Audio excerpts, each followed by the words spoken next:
Construção edifício quartel-geral parado, também há projeto sítio que a justificação para o Tribunal de Contas, com o aumento do orçamento e a obra, né?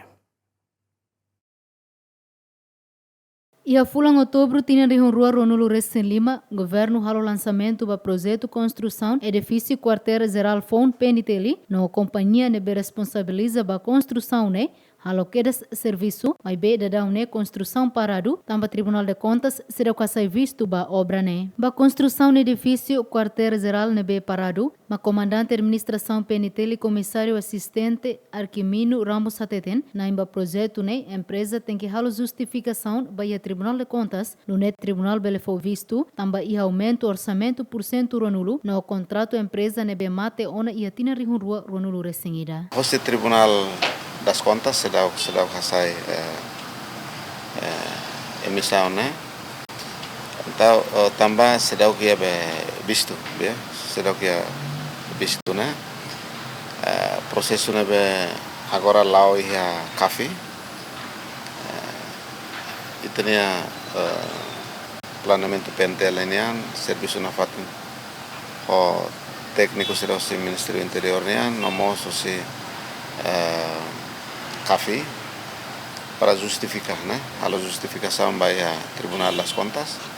Depois, retang a comunicação balo ne beita halona.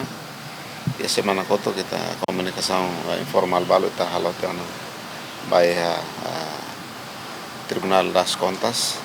Se retante informação lobo kira orsida justificação ne ba ita hen kata Tribunal das Contas aceita ona ita continua construção, né, mas né, competência Gabinete de Excelência do Ministro do Interior.